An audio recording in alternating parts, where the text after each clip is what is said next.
The clock was ticking.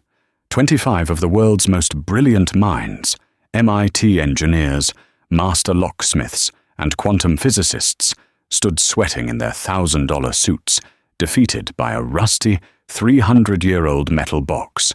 Arthur Penhaligon, a man worth $40 billion, was about to lose the most important wager of his life. And then, a tray crashed. A 22-year-old waitress, wearing shoes held together by duct tape, stepped over the shattered glass. She didn't have a PhD. She didn't even have a college degree. But she saw what everyone else missed. What happens next didn't just silence the room, it changed history. You think you know how this ends? You have no idea. The air inside the grand ballroom of the Pierre Hotel in New York City was thin, recycled, and smelled of desperate money. It was the kind of silence that usually precedes an execution. Arthur Penhaligon stood center stage, his knuckles white as he gripped the podium. Arthur was not a man accustomed to losing. At 52, he was the architect of Ether Dynamics, a logistics empire that moved goods faster than Amazon and more securely than the US military. He was a man who famously fired a structural engineer for saying a bridge couldn't be built, and then built it himself in 6 months. He dealt in absolutes. He dealt in victories. But tonight, Arthur was staring down the barrel of a humiliation so profound it would likely wipe $3 billion off his stock price by morning. On the velvet-draped table before him sat the source of his torment, the Vitruvian cylinder. It looked innocuous enough, a cylinder of dull, pitted brass about the size of a wine bottle, covered in rotating rings etched with nonsensical symbols. It wasn't just an antique. It was a legendary puzzle box attributed to a manic collaboration between a Venetian clockmaker and a paranoid Swiss banker in 1704. Legend said it contained the bearer bond of Sion, a promissory note from the Vatican Bank that, with compounded interest and historical adjustments, was technically worth the ownership of a small European country. But Arthur didn't care about the money. He had money. He cared about the challenge. He had publicly wagered his rival, the shipping magnate Gregor Volkov, that he could open the cylinder before the stroke of midnight at the annual Titans Gala. If he failed, Volkov got the Asia-Pacific shipping routes, the crown jewel of Arthur's empire. It was 11:15 p.m. "You look pale, Arthur," Volkov sneered from the front row. Volkov was a bear of a man, nursing a tumbler of neat scotch, checking his Patek Philippe watch with theatrical slowness. "Perhaps you should call in another consultant. Maybe a psychic this time." Arthur ignored him, turning to his assistant, a terrified young man named Timothy. "Where is Kincaid? You said Kincaid was the best." "He is, sir," Timothy squeaked, adjusting his glasses. "Dr. Simon Kincaid, head of cryptography at the Pentagon. He cracked the firewall of 09. He's up there now." Arthur looked at the man currently hunched over the cylinder. Dr. Kincaid was sweating so profusely that a drop of perspiration hung perilously off the tip of his nose. He had hooked the brass cylinder up to a sonic resonance imager, a device worth more than the hotel they were standing in. "The tumblers are fluid," Kincaid muttered, his voice amplified by the hot mic. "It doesn't make sense. Every time I align the third ring, the internal counterweight shifts the prime gear by a ratio of pi. It's mathematically impossible for a mechanism from 1700 to do this." "I don't pay you for impossibility, Kincaid," Arthur barked, losing his composure. "I pay you for results. You have 45 minutes. Kincaid stepped back, wiping his forehead with a trembling hand. "Mr. Penhaligon, I've tried the Fibonacci sequence. I've tried the golden ratio. I've tried stellar alignments. The internal mechanism is reacting to vibration. It shifts every time we touch it. It's not a lock. It's a chaos engine. You can't open it." A murmur went through the crowd. These were the elite of the world. Tech CEOs, oil barons, royalty. They thrived on the scent of failure as long as it wasn't their own. They were watching a titan bleed. Arthur turned to the line of people waiting in the wings. "Next? Who's next?"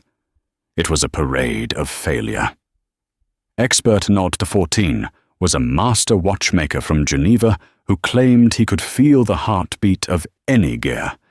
He spent 3 minutes manipulating the dials before throwing his hands up, claiming the metal was cursed. Expert Motor 18 was a structural engineer from a leading aerospace firm. She brought a laser scanner. She concluded the box was fused shut. It wasn't. Expert Number 22 was a famous safecracker, known only as the Ghost.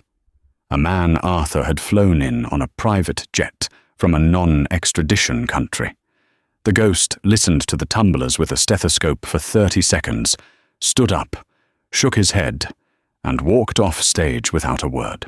By 11:40 p.m., 25 experts had tried. 25 experts had failed. The cylinder sat there, mocking them. A dull brass paperweight that was about to cost Arthur Penhaligon his legacy. "It's over, Arthur," Volkov called out, standing up and buttoning his jacket. "Prepare the transfer papers. I want the routes effective tomorrow morning." The room began to buzz with the noise of 100 side conversations. The show was over. The waiters began to circulate with renewed vigor, pouring champagne to distract from the awkwardness of a billionaire's public execution. One of those waiters was Chloe Bennett. Chloe was invisible.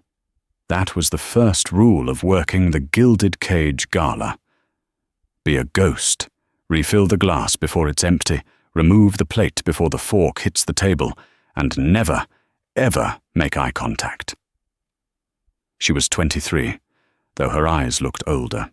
She had unruly brown hair, pinned back so tight it gave her a headache, and her uniform was a size too big, the cuffs rolled up to hide the fraying fabric. She wasn't an expert. She wasn't a genius.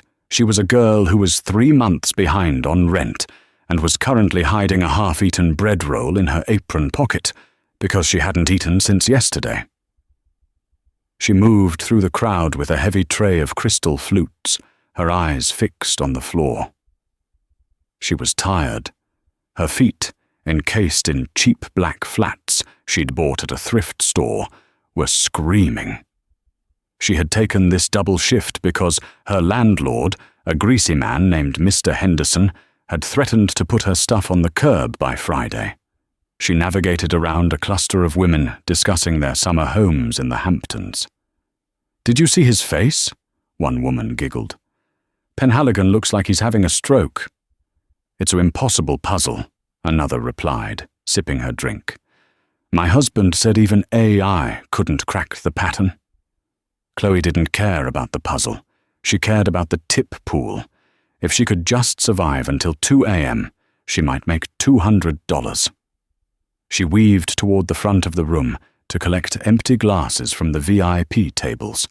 She was 10 feet away from the stage when it happened.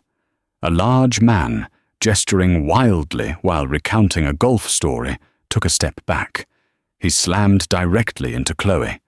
There was no time to react. The tray tipped. Gravity took over. Crash! 12 crystal flutes shattered against the marble floor. Champagne exploded outward, soaking the hem of a woman's Dior gown. The sound was like a gunshot in the tense room. The murmuring stopped instantly. Every head turned. Arthur Penhaligon, furious and humiliated, looked down from the stage. He needed a target for his rage, and he had just found one. "You clumsy idiot!" the man who bumped into her shouted, instantly shifting the blame. "Look what you've done to my wife's dress!" Chloe dropped to her knees, her hands shaking as she reached for the shards of glass. "I'm so sorry, sir. I didn't see you. Get her out of here!" Arthur roared from the stage, his voice booming over the microphone. "Can't I get a single competent person in this building? First my engineers fail me, and now the help is destroying the venue."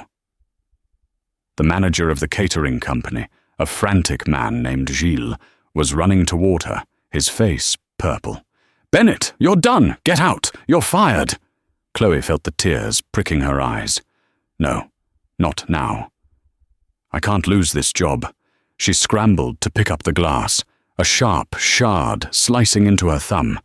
She winced, but didn't stop. She looked up, desperate to apologize again. And that's when she saw it. She was on her knees, at a low angle, looking up at the stage. From this vantage point, the harsh stage lights were hitting the Vitruvian cylinder from below. Everyone else, the experts, the billionaire, the audience, had been looking at the cylinder from above or straight on. They were looking at the symbols. But Chloe, on the floor amidst the broken glass and champagne, saw something else. The light caught the underside of the brass rings.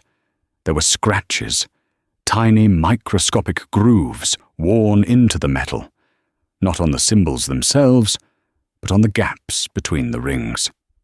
It was a pattern. It wasn't a mathematical sequence. It wasn't a code. It was a song. Chloe froze. The noise of the room, the shouting manager, the angry guests, faded into a dull hum. She stared at the cylinder. Her father had been a piano tuner, a brilliant, alcoholic man who had taught her to listen before he drank himself to death. He used to fix antique music boxes. She recognized the wear pattern. It was the same friction mark left by a silent governor, a mechanism used in 17th century automatons to regulate speed. "Bennett, did you hear me? Leave!" Gilles grabbed her arm, hauling her up. "Wait," Chloe said. Her voice was barely a whisper. "What did you say?" Gilles hissed. Chloe pulled her arm free. She looked at Arthur Penhaligon. The billionaire was rubbing his temples, looking defeated.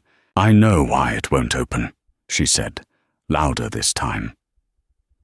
The room went deadly silent. Arthur looked down at the waitress. Her apron was stained with champagne, her hand was bleeding, and she looked like she was about to pass out from malnutrition.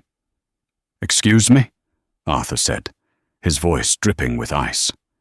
"The experts," Chloe said, her voice trembling but her eyes steady. "They're trying to solve a lock. But it's not a lock." Gilles tried to cover her mouth. "Mr. Penhaligon, I apologize. She's mentally unstable. I'll remove her." "Let her speak," Volkov shouted from the front row, laughing. "This I have to hear. The waitress has a theory. Go on, girl. Tell us what the PhDs missed." Arthur glared at Volkov, then looked back at Chloe. He had nothing left to lose. "You have 60 seconds, he said. "If you waste my time, I will ensure you never work in this city again." Chloe swallowed hard. She stepped over the broken glass. She walked up the stairs to the stage. She could feel the eyes of 500 wealthy people burning into her back. She approached the table. Up close, the cylinder looked even more intimidating. Dr. Kincaid, the Pentagon cryptographer, stepped aside, crossing his arms with a scoff. "Be my guest, darling," Kincaid sneered. "Don't hurt your pretty little head." Chloe ignored him. She closed her eyes. She took a deep breath, smelling the brass and the faint oil. She didn't look at the symbols. She didn't look at the numbers. She placed her ear against the cold metal. The silence in the ballroom was heavy, suffocating. 500 people watched a girl in a stained uniform press her ear against a priceless artifact. To the audience, she looked crazy. To Arthur Penhaligon, she looked like the final nail in the coffin of his reputation. He checked his watch. 11:52 p.m., 8 minutes left. "She's listening for the tumblers," Kincaid whispered loudly to a colleague. "Amateur hour. I already told them the tumblers are fluid. Listening won't help." Chloe blocked him out. She wasn't listening for tumblers. She was listening for the drag. She placed her fingertips lightly on the first ring. It was cold. She turned it, slowly. Click, click, click. To anyone else, the clicks were identical. But to Chloe, whose childhood was spent in a silent workshop filled with ticking metronomes. They were distinct notes. Click, sharp. Click, flat. Click, natural. "It's out of tune," she whispered. "What?" Arthur asked, stepping closer. "The cylinder," Chloe murmured, her eyes still closed. "It's not a visual puzzle. It's an auditory one. But it's wrong." She spun the third ring. It grated slightly. She remembered her father, sitting at his workbench, fixing a music box for a wealthy client. "Chloe," he had said, "the eyes can be tricked. The eyes are liars, but friction never lies.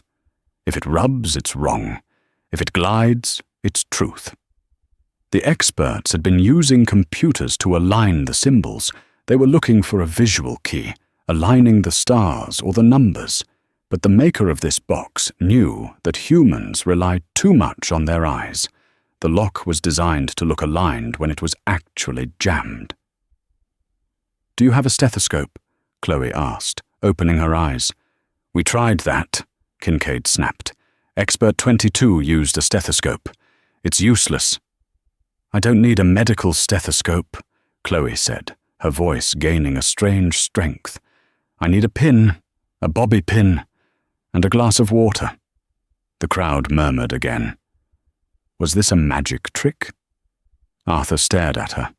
There was something in her eyes, a terrifying focus that reminded him of himself 30 years ago. He motioned to Timothy. "Get her a glass of water." Chloe reached up and pulled a bobby pin from her messy hair. Her brown locks tumbled down around her shoulders, framing her pale face. Timothy ran up with a crystal glass of water. "Place it on the table," Chloe commanded. She sounded different now. The tremble was gone. She was in the zone. She placed the glass of water directly next to the cylinder.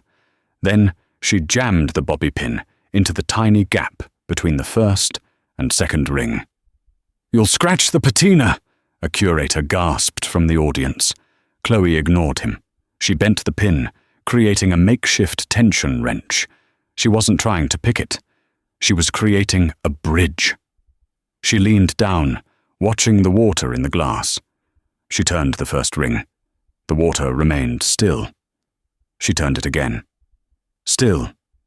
She turned it a third time. Ripples.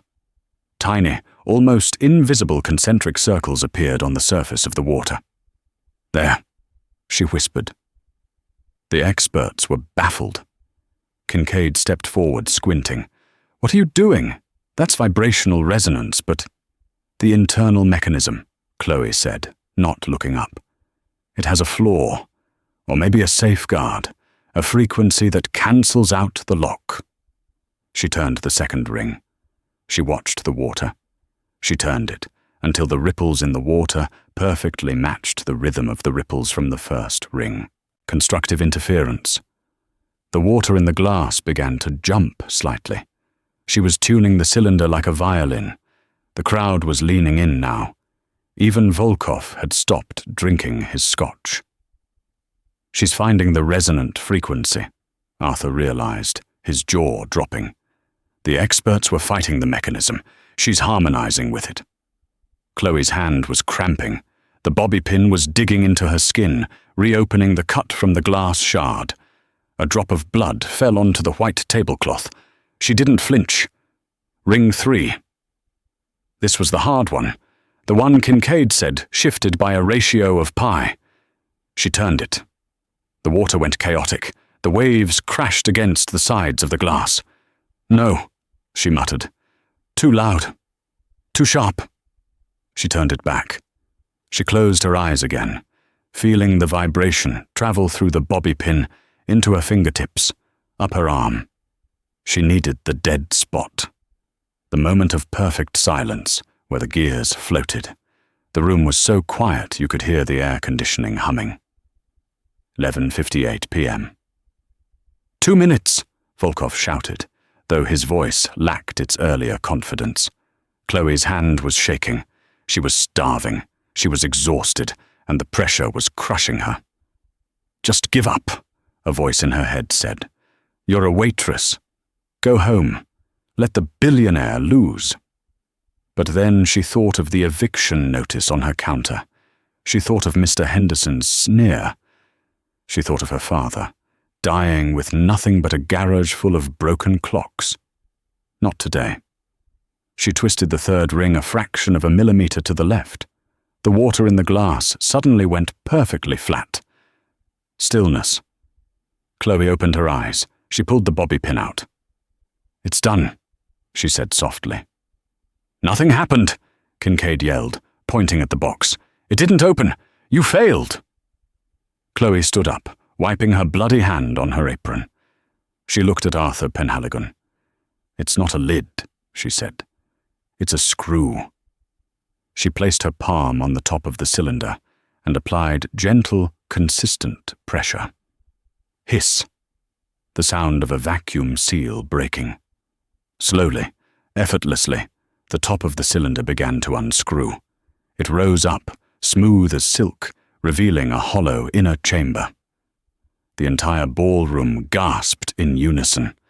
A sound of pure shock. Arthur Penhaligon rushed forward. He peered inside the cylinder. It was empty.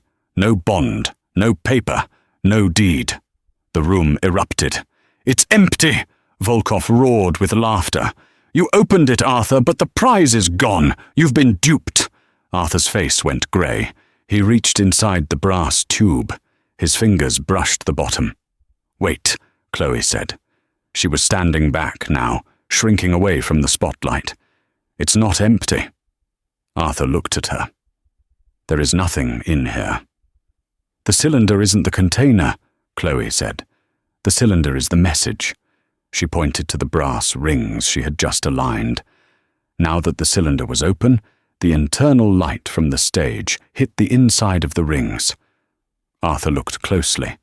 The symbols on the outside were gibberish, but the mechanism inside. When the rings were aligned to the silent frequency, the internal gears lined up to form a projection.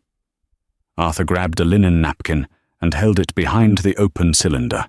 The stage light shone through the aligned gears, casting a shadow onto the white cloth. It wasn't a deed. It wasn't a bond. It was a set of coordinates. And a date. 473769-10, 85417 October 12th, 1917. "Zurich," Arthur whispered. "The lost vault of the Romanovs." The room exploded into chaos. Flashbulbs popped. People were shouting. Volkov threw his glass against the wall, shattering it. Arthur Penhaligon stood frozen, staring at the shadow on the napkin. He had won. He hadn't just saved his company. He had uncovered a century-old secret. He slowly turned his head to look for the girl, the genius who had heard what the world could not. "Miss," Arthur started. But the spot where Chloe had been standing was empty. The glass of water sat there, still perfectly calm. The waitress was gone. The morning after the gala, Arthur Penhaligon sat in his penthouse office overlooking Central Park, but he saw none of it. The view, worth $20 million, was irrelevant. His desk, usually a pristine surface of polished mahogany, was buried under a chaotic spread of paper. Maps of Zurich, schematics of 18th century banking vaults, and spectral analysis reports of the Vitruvian cylinder covered every inch. Arthur had not slept. His eyes were red-rimmed, his tie undone. "Sir," Timothy, his assistant, stood in the doorway, holding a tablet as if it were a live grenade. "We have a problem." Arthur didn't look up. "If it's not the name of the girl, I don't want to hear it." "It's about the girl, sir," Timothy said, stepping into the room. Or rather, the lack of her. Arthur spun his chair around. "What do you mean?" "We ran the employee manifest from the catering company, Giles & Co., Timothy explained, swiping his finger across the tablet. "According to their records, the person assigned to the VIP section last night was a man named David Moretti. He called in sick at the last minute." "So she was a sub," Arthur said. So what? Find out who filled in. That's just it, Mr. Penhaligon, Timothy said, his voice trembling. Gil says he hired a walk-in, paid cash, no W-2 form, no background check. He didn't even get her last name. He just wrote down Chloe in his ledger. Arthur slammed his hand on the desk. You're telling me that a woman who just solved the greatest cryptographic puzzle of the century, a woman who held the fate of my company in her hands, is a ghost? We have the security footage, Timothy offered weakly. Show me. They watched the footage on the massive wall monitor. They saw the crash, the humiliation, and then the moment of brilliance. They saw Chloe leaning into the cylinder, but the angles were bad. Her face was obscured by her hair or turned away from the cameras. Arthur watched the moment she left. In the chaos of the room exploding with excitement over the coordinates, she had simply slipped out the service door. She moved with the practice of someone used to being unwanted. Pause, Arthur commanded. The screen froze on Chloe's hand as she placed it on the service door handle. Zoom in. On her wrist. The image pixelated, then sharpened. There, on her thin, pale wrist, was a watch. It wasn't a smartwatch. It wasn't a Rolex. It was an ancient, leather-strapped analog watch with a cracked face. That's a Breguet, Arthur whispered, his eyes widening. A 1923 Breguet Type XX. It's a pilot's watch. Rare. Extremely valuable. Why would a waitress who tapes her shoes have a $50,000 watch? Timothy asked. Because it's not hers, Arthur mused. Or, it's the only thing she has left. He stood up, buttoning his jacket. Get me Donovan Hayes. The bounty hunter, Timothy gasped. Sir, he's aggressive. I don't need a diplomat, Timothy. I need a bloodhound. Gregor Volkov is already moving. I saw him leave the gala making a call. If Volkov finds her first, she won't just be hired, she'll be dissected. 5 miles away, in a crumbling tenement building in the Bronx, Chloe Bennett was staring at a piece of yellow paper taped to her door. Eviction notice. 24 hours to vacate. She didn't cry. She was too tired to cry. The adrenaline from the night before had crashed, leaving her hollow. She unlocked the door. 3 locks, only one worked, and stepped into her apartment. It was tiny, a mattress on the floor, a hot plate, and shelves lined not with food, but with metal scraps, gears, springs, escapements. Chloe sat on the mattress and looked at her hands. The cut from the bobby pin was throbbing. She had solved the box. She had humiliated the experts. For 5 minutes, she had been special. And now? Now she was just a girl about to be homeless. She looked at the small workbench in the corner. Sitting on a velvet cushion was a photograph of a man with kind eyes and shaking hands. Thomas Bennett. I did it, Dad, she whispered to the photo. I heard the silence. Just like you taught me. Her father had been the best horologist in New York. People used to fly him around the world to fix clocks that had stopped ticking for centuries. But then the tremors started. Parkinson's. For a watchmaker, it was a death sentence. Then came the debts, then the drinking, and then the accident that wasn't an accident. Chloe shook the memory away. She needed money. Fast. She looked at her wrist, the Breguet, her father's watch. It was the only thing she had left of him. He had made her promise never to sell it. It keeps more than time, Chloe, he had said in one of his lucid moments. It keeps secrets. She unbuckled the strap. She had no choice. She grabbed her backpack, stuffing it with a change of clothes, her father's set of precision screwdrivers, and the eviction notice. She pulled her hood up and walked out the door. She didn't know that 2 blocks away, a black SUV with diplomatic plates was idling. Inside, a man with a scar running down his cheek held a phone to his ear. We have visual, the man said. The target is on the move. She's heading towards the pawn district." On the other end of the line, Gregor Volkov swirled his scotch. "Don't touch her yet. Let her lead us to the rest of the puzzle. Penhaligon thinks the cylinder is the end. The fool. The cylinder is just the front door.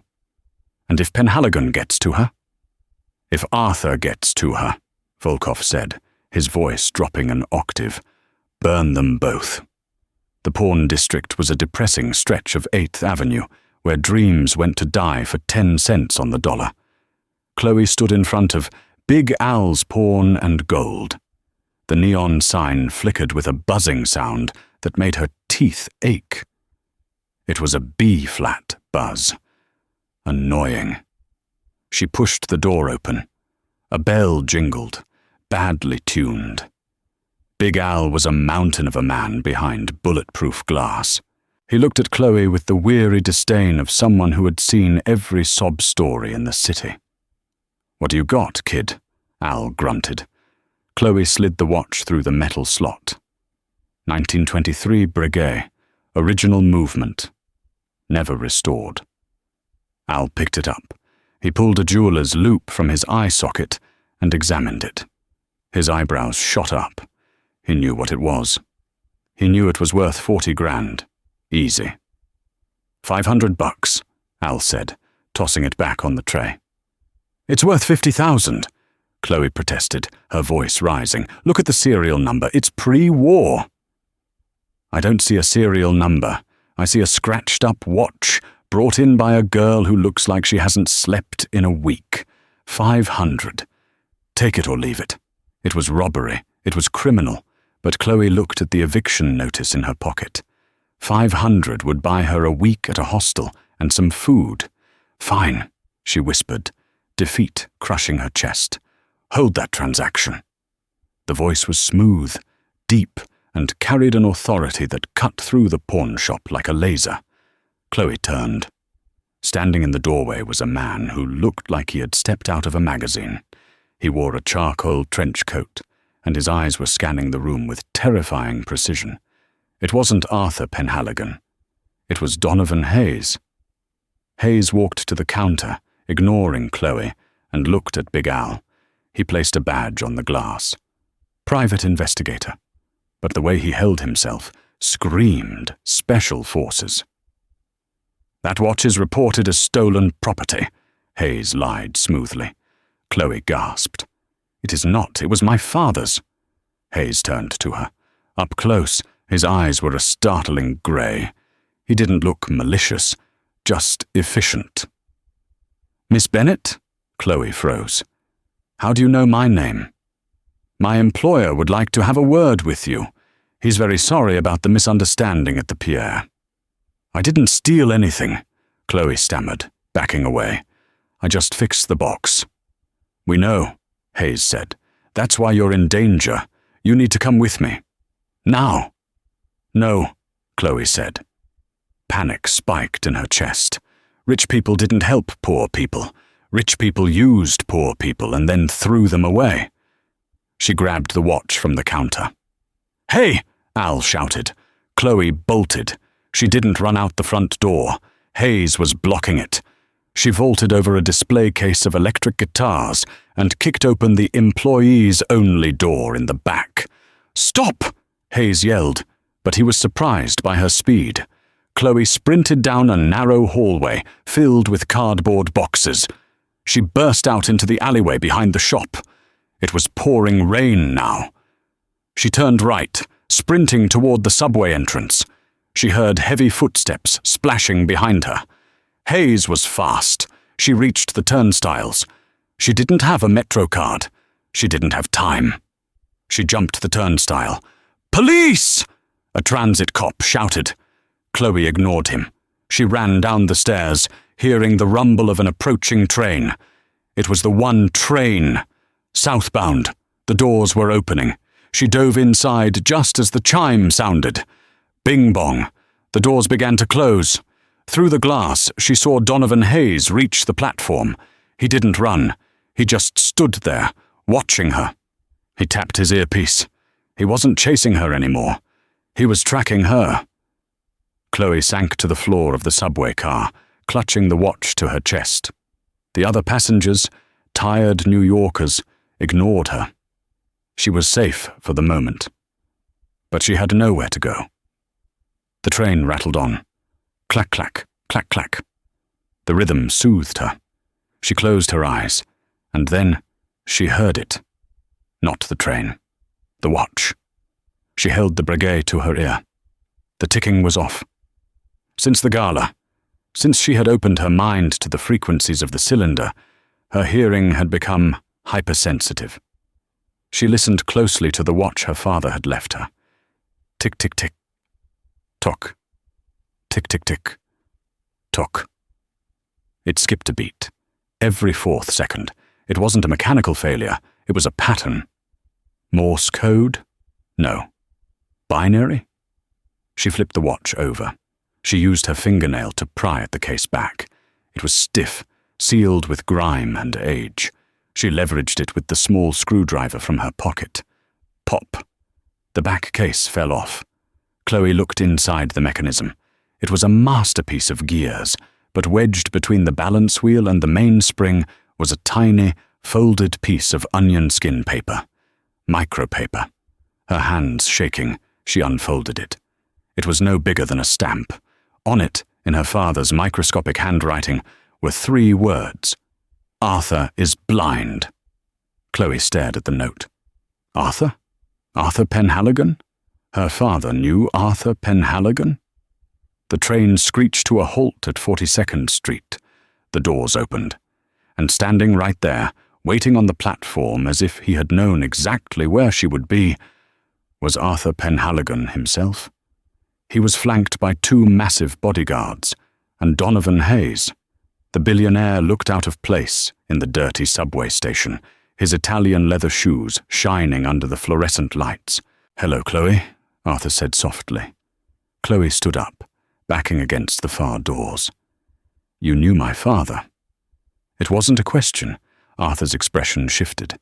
The arrogance was gone, replaced by a deep, haunting sorrow. "Thomas?"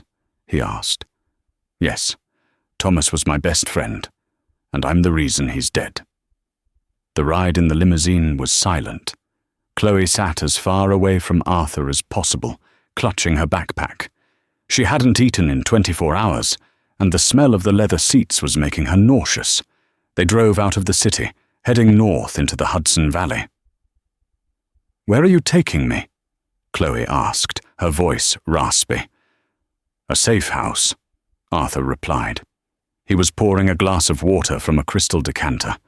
He offered it to her. She hesitated, then took it, drinking it in one gulp. "Safe from who?" "Gregor Volkov," Arthur said, "and the people he works for. The Circle of Sion. The bond in the cylinder." "There is no bond," Arthur interrupted. The story about the Vatican Bank was a cover, a myth to keep treasure hunters away while attracting the real talent. "Talent like you. Talent like your father," Arthur corrected. The car turned onto a gravel driveway, winding up a steep hill. A modern concrete and glass house sat perched on a cliff overlooking the Hudson River. It looked like a fortress. Inside, Arthur led her to a large library. A fire was crackling. There was food, sandwiches, fruit, hot coffee, laid out on a table. Chloe couldn't help herself. She ate quickly, desperate for the energy. Arthur watched her, a look of guilt on his face. "I didn't know Thomas had a daughter. He kept you hidden. He said it was to protect you." "Protect me from what?" Chloe wiped crumbs from her mouth. "We were poor. He died a drunk." "He wasn't a drunk," Arthur said fiercely. "He was poisoned. Neurotoxins. Slow acting. It mimicked Parkinson's and alcohol dementia. Volkov did it to silence him." Chloe felt the room spin. "Why?"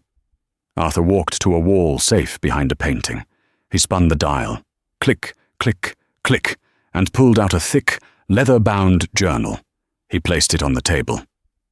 "Because your father built the Vitruvian cylinder." Chloe laughed, a sharp, hysterical sound. "The cylinder is 300 years old. It's from 1704. "The casing is from 1704, Arthur explained. "But the lock? The sonic resonance mechanism? That was Thomas. I hired him 5 years ago to create a vault that no computer could crack. A vault that required a human touch, a specific auditory frequency, to open. He built it to hide the most dangerous algorithm ever written. The coordinates, Chloe realized. Zurich. "The coordinates lead to a server farm in Switzerland," Arthur said. "Inside that server is an algorithm called the silent key.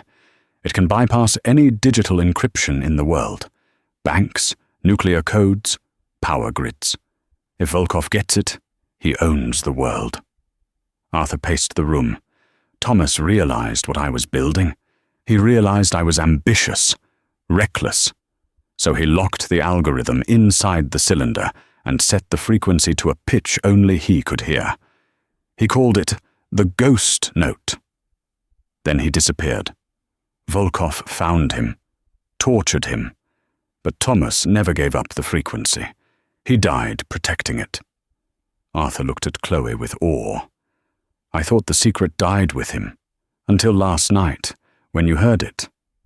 Chloe looked down at the watch. The note. "Arthur is blind."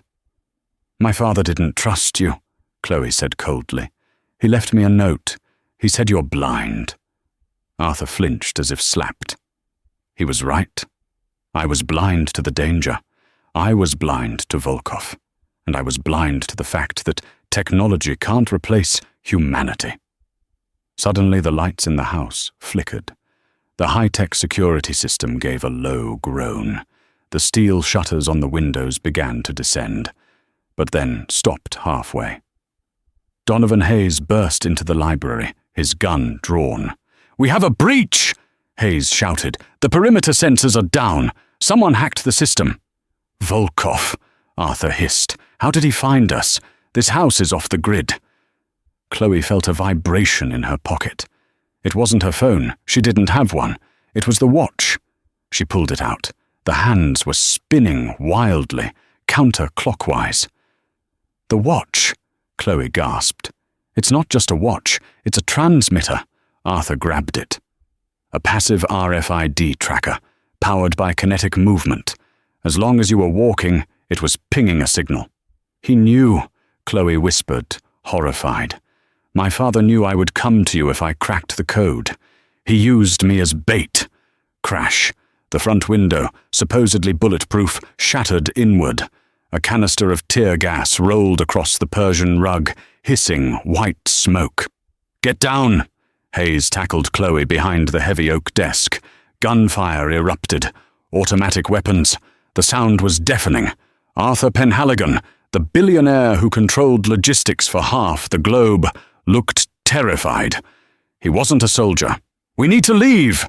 Hayes yelled, firing 2 shots toward the doorway. "The panic room is in the basement." "No," Chloe said, coughing in the smoke.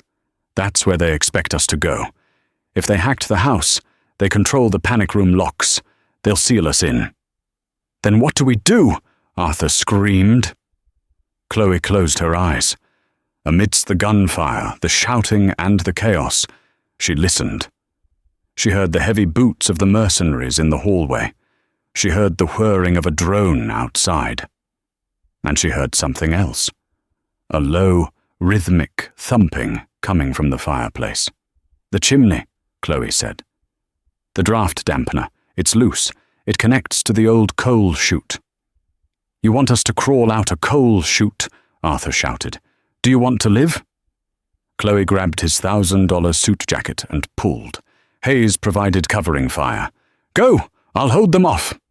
Chloe and Arthur scrambled into the massive fireplace. Chloe found the latch for the chute, rusted, hidden by soot. She didn't look for it. She felt the draft. She kicked it open. A dark, slanted tunnel stretched down into the darkness. "Ladies first," Arthur muttered, trembling.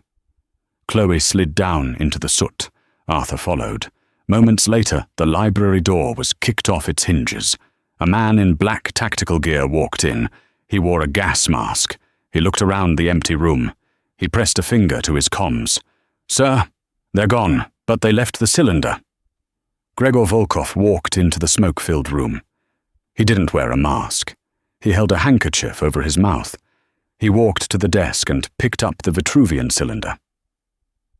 "I don't need the cylinder anymore," Volkov said, smiling beneath the cloth. "I know where they are going, and I know who the girl is." He looked at the portrait of Thomas Bennett that Chloe had left on the table in her haste. "Hello, niece," Volkov whispered. The coal chute dumped them out onto the muddy bank of the Hudson River, miles away from the manicured lawns of the safe house. Arthur Penhaligon, a man whose suits cost more than most cars, was covered in soot, slime, and coal dust. He looked like a chimney sweep from a Dickens novel. Chloe, conversely, seemed to be in her element. She wiped the grime from her eyes and immediately began scanning the tree line. "We need to keep moving," she whispered. "The drone had thermal imaging. If we stay here, we're dead." "I can't," Arthur wheezed, clutching his chest. "I'm not 23, Chloe. I'm an executive." "Right now, you're a fugitive," Chloe said, grabbing his arm. "And if my uncle catches us, you'll be a corpse." They stumbled through the dense underbrush. The adrenaline was wearing off, replaced by the biting cold of the New York night. "You called him uncle," Arthur said after a mile of walking. "Volkov. You know?" "I guessed," Chloe said, her voice tight. "He looks like my father, around the eyes. But where my father's eyes were soft, his are dead." "They were half-brothers," Arthur explained, his voice low. "Sons of a Russian clockmaker. Thomas got the genius. Gregor got the ambition. Gregor hated your father for it. He stole Thomas's designs, built a shipping empire on stolen patents, and then, when Thomas created the silent key, Gregor decided he didn't just want the designs. He wanted to be the only one who understood them." They reached a service road. A rusty truck stop diner sat glowing in the distance. "We need to get to Zurich," Chloe said. "But we can't fly commercial. Your face is on every business magazine cover, and I'm probably on a watch list by now." Arthur looked at the diner, then at a massive 18-wheeler idling in the parking lot. The side of the truck bore the logo, Ether Logistics. Arthur smiled for the first time that night, a crooked, soot-stained smile. "I don't need a ticket, Chloe. I own the fleet." 6 hours later, they were in the cargo hold of a massive C-5 Galaxy transport plane, technically registered to a shell company in Panama, flying over the Atlantic. They were sitting on crates of frozen tuna. It was freezing. Arthur had wrapped himself in a packing blanket. Chloe was tinkering with the Breguet watch under the dim red emergency light.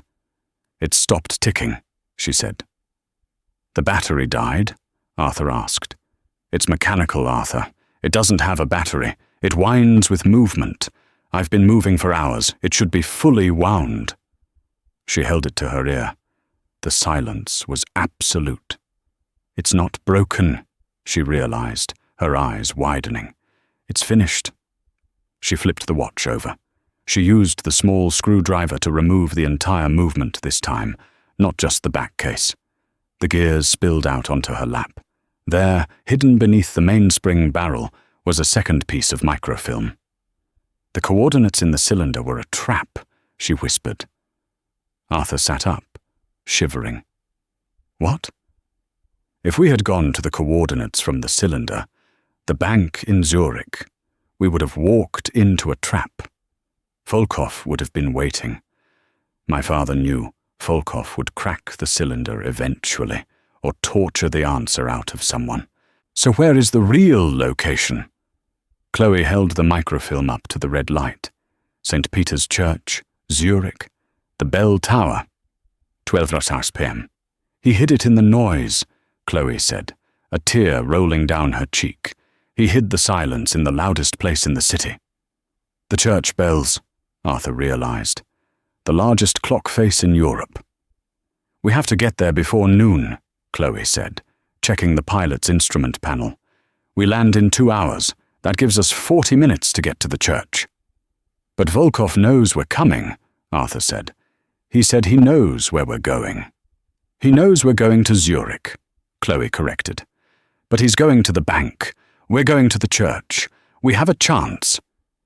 Zurich was grey and rainy. They ditched the cargo crew and stole a maintenance van. Arthur Penhaligon, Billionaire CEO, drove the getaway vehicle while Chloe navigated. They careened through the cobblestone streets, dodging trams and angry pedestrians. 11:50, Chloe shouted. Drive faster. This is a Fiat, Chloe. It doesn't go faster. They screeched to a halt in front of St. Peter's Church. The massive clock face loomed above them, its hands inching toward noon. The square was crowded with tourists.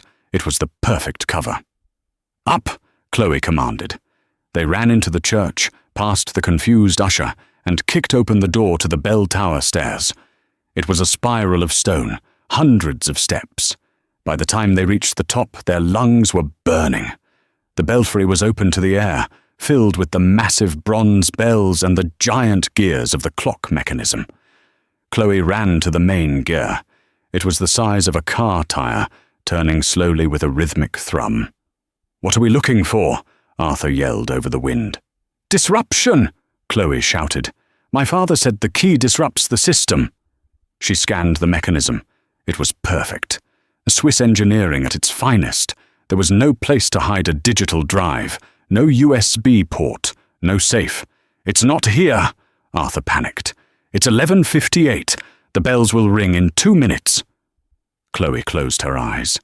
She forced herself to ignore the wind, Arthur's panting, and the traffic below. She listened to the clock. Thrum, thrum, thrum, squeak. There. A tiny microscopic irregularity in the escapement. She climbed up the wooden scaffolding. She reached her hand into the terrifying machinery, inches from the crushing gears. Chloe, be careful! Her fingers brushed against a counterweight. It felt hollow. She twisted it. It unscrewed. Inside was a small, silver tuning fork. She pulled it out just as the mechanism clicked. The gears engaged for the noon toll. Dong. The sound was deafening. The first bell rang out across the city. But as the sound waves hit the silver tuning fork in Chloe's hand, the fork began to vibrate violently. It wasn't just metal, it was a storage device. A quartz crystalline drive that was activated by the specific sonic frequency of the St. Peter's bell. I have it! Chloe screamed. How touching! The voice came from the trap door. Gregor Volkov climbed into the belfry. He was wearing a trench coat and holding a suppressed pistol. Behind him stood Donovan Hayes, battered, bruised, but alive. He was handcuffed to the railing. You really are your father's daughter, Volkov smiled, aiming the gun at Chloe's chest. Smart, resilient, and about to die for nothing. The wind howled through the bell tower, whipping Chloe's hair across her face. She stood on the scaffolding, clutching the tuning fork. Below her, the gears of the massive clock churned relentlessly. Give it to me, Chloe, Volkov said, stepping closer. That little piece of metal contains the algorithms to control the global banking system. With it, I can erase debts, topple governments and crown kings. We can share it. Your family. Family? Chloe spat. You killed him. I freed him, Volkov roared, his composure cracking. He was wasting his genius fixing antique toys. I gave him a purpose, and he betrayed me. Arthur stepped in front of Chloe. Gregor, it's over. The police are on their way. My security team knows we're here. Your security team works for me now, Arthur, Volkov laughed. Money is a powerful motivator. Now move aside, or I shoot the girl and take it from her corpse. Volkov raised the gun. He was going to do it. Chloe looked at the tuning fork. It was vibrating so hard it burned her hand. It was reacting to the bells. Dong! Dong! She looked at the giant bell above Volkov's head, the main tenor bell. She looked at the mechanism. "You want it?" Chloe yelled. "Catch!" She didn't throw it to him. She threw it into the main gear train of the clock. "No!" Volkov screamed. He lunged for the mechanism, reaching his hand into the moving gears to grab the silver fork. It was a mistake. The tuning fork was made of a hyper-dense alloy. It didn't crunch. It jammed. Screech! The massive gears of the St. Peter's clock, which hadn't stopped in centuries, ground to a violent halt. The sudden stop transferred all that kinetic energy backward. The recoil snapped the heavy iron chain holding the counterweight. The chain whipped out like a cobra. It struck Volkov in the chest, lifting him off his feet and throwing him backward, right through the open archway of the tower. His scream was swallowed by the ringing of the bells. There was a sickening silence, followed by screams from the square below. Arthur rushed to the edge. He looked down, then recoiled, his face pale. It's over.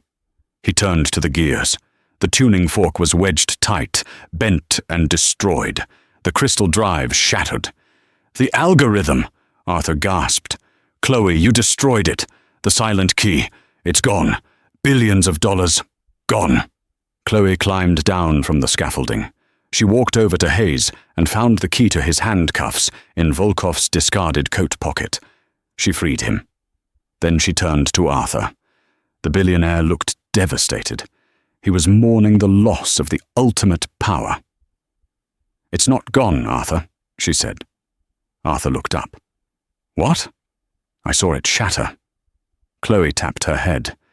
"My father made me memorize the music before he left. The symbols on the cylinder. They weren't just coordinates. They were the source code. I didn't just read them. I heard them." Arthur stared at her. His mouth opened, but no sound came out. He was the most powerful man in logistics, a man who moved armies, and he was completely, utterly speechless. This waitress, this girl he had fired, held the most dangerous weapon in the world inside her mind. "What will you do with it?" Arthur whispered. "Will you sell it? You could be the richest woman on earth." Chloe walked to the edge of the tower and looked out over Zurich.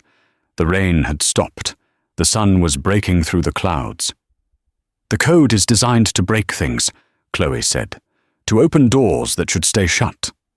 My father spent his life fixing things, making sure they ran on time." She turned back to Arthur, her eyes fierce. "I'm not going to use it, Arthur. And neither are you. I'm going to scramble it. I'm going to write a counter-song in my head that buries it forever." Arthur slumped against the cold stone wall. He looked at her with a newfound respect, not as a superior, but as a subordinate in the presence of greatness. "You really are amazing," he said softly. "So, what now? You need a job. You need a home. I can give you anything. A vice presidency, a research lab." Chloe looked down at her duct-taped shoes. Then she smiled. "Actually," she said, "I noticed the escapement on this clock is off by 3 milliseconds. It's been driving me crazy." She pulled her father's screwdriver from her pocket. "I think I'll start by fixing this." Chloe Bennett didn't take the billions. She didn't become a CEO. She accepted a consulting fee from Arthur Penhaligon, enough to buy back her father's old workshop and restore it. She became the most sought-after horologist in the world. Kings and queens sent her their timepieces, not because she was famous, but because she was the only one who could make them sing. Arthur Penhaligon changed too. He stopped looking for shortcuts. He stopped trying to conquer the world and started trying to connect it.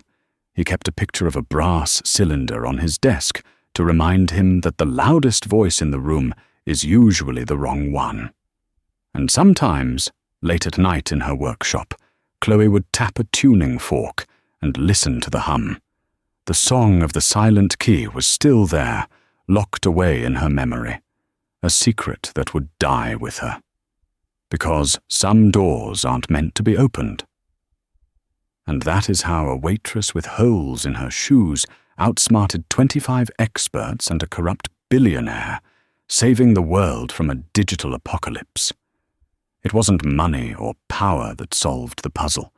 It was the ability to listen when everyone else was just making noise.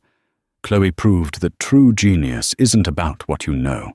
It's about what you can perceive. What would you have done with the silent key? Would you have destroyed it like Chloe? Or would the temptation of ultimate power be too much? Let me know in the comments below. I read every single one. If you enjoyed this story, please smash that like button and subscribe to the channel. It really helps us bring more of these incredible stories to life.